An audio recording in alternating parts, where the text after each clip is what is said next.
नमस्कार, the red mic में आपका स्वागत है।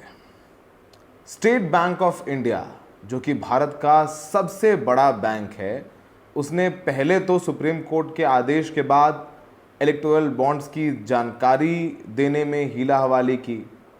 फिर सुप्रीम कोर्ट के सुप्रीम फटकार के बाद उन्होंने पहले किस पार्टी को कितना चंदा मिला वो बताया। फिर फटकार पड़ी कि आपने डोनर्स के डिटेल अलग दिए हैं, पार्टीज को चंदा मिला वो अलग दिए हैं, इसके जो यूनिक आईडी नंबर्स है वो भी दीजिए। और यूनिक आईडी नंबर्स मिलते ही हम सब लोगों ने मैच कर लिया कि किसने कब और किसको कितना पैसा दिया है। तो एसबीआई को तब भी सुप्रीम कोर्ट की फटकार लगी और उन्होंने बड़ी मुश्किल से इलेक्टोरल बॉन्ड का डेटा दिया।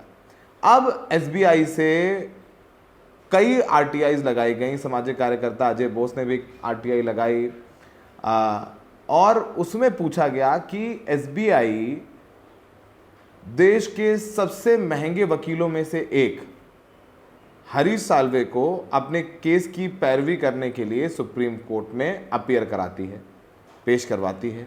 हरीश साल्वे पैरवी करते हैं एसबीआई की, घंटों जिरह करते हैं एसबीआई की।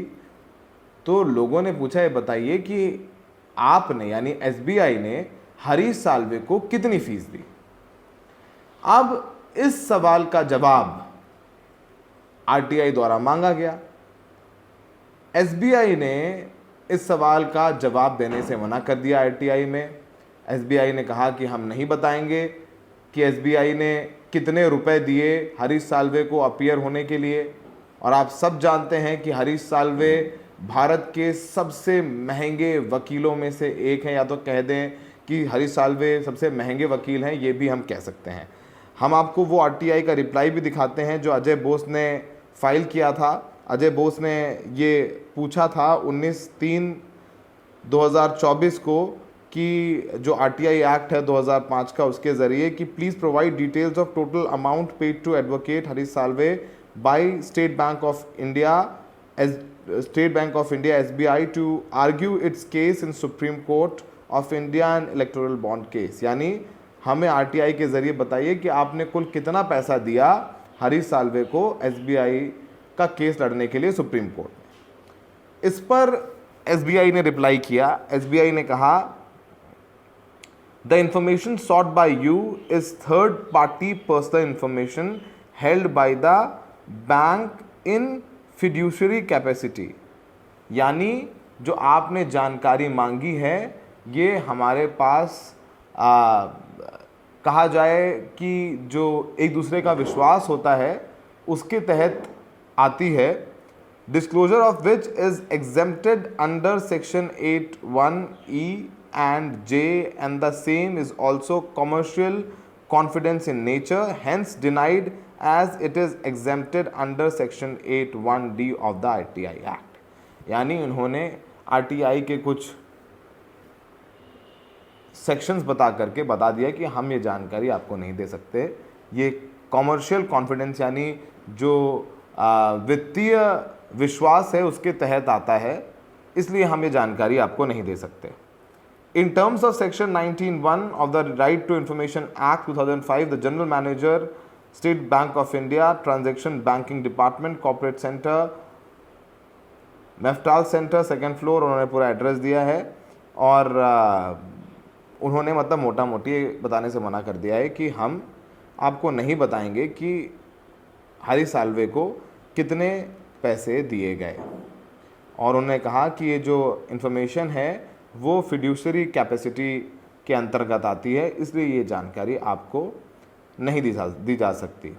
तो आप समझ लीजिए कि एसबीआई लगातार इलेक्टोरल बॉन्ड से जुड़ी तमाम जानकारी नहीं देना चाहता है। अब आपको पता ही है कि जो एसबीआई बैंक है भारत का सबसे बड़ा बैंक है, एक सरकारी बैंक है, और वहाँ के जो एम्प्लॉयज़ हैं जो वहाँ काम करते हैं उनकी तनख्वाह का भी पैसा हमारे आपके टैक्स भरने से दिया जाता है। जो हम टैक्स भरते हैं उसके बाद सरकार को पैसा मिलता है और उस पैसे से उनकी तनख्वाह मिलती है।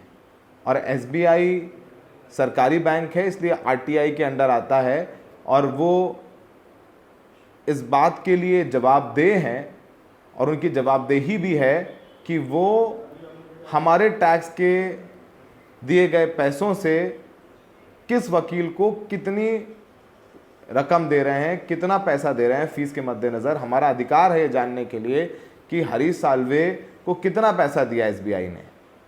हरीश साल्वे भारत के और विश्व के भी एक बड़े नाम है। अगर बात करें वकालत की दुनिया की, हरीश साल्वे ने जो भारत का केस कुलभूषण जाधव वाला केस मामला था, उसको भी इंटरनेशनल कोर्ट ऑफ जस्टिस में लड़ा था। उसमें बस कुछ 1 या 2 रुपए की फीस सुषमा स्वराज ने उनको ट्रांसफ़र की थी, उसमें तो पैसे नहीं लिए थे। लेकिन एसबीआई वाले मामले में तो पैसे लिए हैं।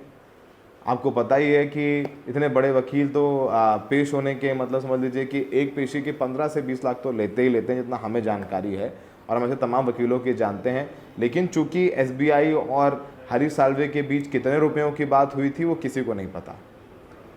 इलेक्टोरल बॉन्ड केस के बारे में आप जानते ही हैं, आदेश किया था कोर्ट ने कि सारी जानकारी एसबीआई उपलब्ध कराए समय सीमा के अंतर्गत, और इलेक्टोरल बॉन्ड स्कीम यानी चुनावी चंदा का जो पूरा मामला है वो पूरी तरीके से असंवैधानिक है, गैर कानूनी है, ये भी सुप्रीम कोर्ट ने कहा था। और जब वो मियाद पूरी हो रही थी तो कोर्ट में हरीश साल्वे के ज़रिए एसबीआई ने कहा था कि हमें वक्त लगेगा, हमें 30 जून तक का वक्त दे दीजिए, लगभग हमें 4 महीने का वक्त लगेगा, क्योंकि इतना जो डाटा है वो अलग अलग तरीके से रखा है हमने और हम वो उसका मिलान करने में हमें वक्त लगेगा। तो सुप्रीम कोर्ट ने कहा, हमने कब कहा कि आप मिलान करिए? हमने कहा कि आपके पास अलग अलग सिलोज में हैं तो आप दीजिए। और फिर फटकार लगाई, चुनाव आयोग कहा देने आप ये डेटा दीजिए, और चुनाव आयोग से कहा कि आप पब्लिश करिए। फिर एसबीआई ने अलग अलग सिलोज में ये जानकारी दी। अब अलग अलग सिलोज में जब जानकारी दी तो ये तो हमें पता चल गया पहले कि बीजेपी को कितना पैसा मिला, कांग्रेस को कितना पैसा मिला, टीएमसी को कितना पैसा मिला। हमें ये भी पता चल गया कि किसने सबसे ज़्यादा चुनावी चंदा दिया, कि मेगा इंडस्ट्रीज़ ने कहाँ चंदा दिया, या एटलस ने कहाँ चंदा दिया, या सेंटियागो मार्टिन की कंपनी ने कहाँ चंदा दिया, फ्यूचर गेमिंग ने, ये पता चल गया। लेकिन किसको दिया वो पता नहीं चला। फिर सुनवाई हुई और फिर इस मामले में जो मुख्य पैरोकार एडीआर इंडिया, उसने कहा कि बताइए इन्होंने डेटा उपलब्ध करा दिया है, पर ये नहीं बताया है कि जो यूनिक आईडी है वो यूनिक आईडी का डिटेल नहीं दिया है। और वो यूनिक आईडी बहुत ज़रूरी है अगर ये मैच करना है कि किसने कब और कितना पैसा दिया, किस पार्टी को दिया। फिर सुप्रीम कोर्ट ने फटकार लगाई एसबीआई को। फिर एसबीआई ने सुप्रीम कोर्ट की डांट लगने के बाद और यहाँ कोर्ट ने कहा कि आपके पास अब जो जानकारी है वो दीजिए और एफिडेविट फाइल करिए कि आप कोई जानकारी नहीं छुपा रहे हैं। उसके बाद वह सुप्रीम कोर्ट को भी 3-4 बार फटकार लगानी पड़ी एसबीआई से इलेक्टोरल बॉन्ड की सारी जानकारी लेने के लिए। और जिस जानकारी को इलेक्टोरल बॉन्ड की देने में एसबीआई 4 महीने मांग रहा था, उसे तमाम एक्सपर्ट्स ने, टेक्निकल एक्सपर्ट्स ने 4 मिनट में, 2 मिनट में मैच कर दिया। तो एसबीआई जानकारी तब छुपा रहा था, छुपाने की कोशिश कर रहा था, और अब भी आरटीआई के तहत ये नहीं बता रहा है कि हमारे आपके टैक्स के पैसों से वो हरीश साल्वे को कितने रुपए फीस के तौर पर दे रहे हैं उन्हें सुप्रीम कोर्ट में डिफेंड करने के लिए। और ये एक आरटीआई नहीं है, बहुत लोगों ने आरटीआई लगाई थी और सबको उत्सुकता है जानने के लिए कि एसबीआई सबसे महंगा वकील लेके आई है देश का, वो कितने रुपए दे रही है। और वो केस एसबीआई हार भी गई, एसबीआई को जानकारी देनी पड़ी। तो फिलहाल हमने कोशिश की कि बताएं कि एसबीआई क्यों ये जो जानकारी है वो नहीं दे रहा है, वो क्यों छुपाना चाहता है कि हरीश साल्वे को कितने रुपए दिए, क्या मंशा हो सकती है इसके पीछे।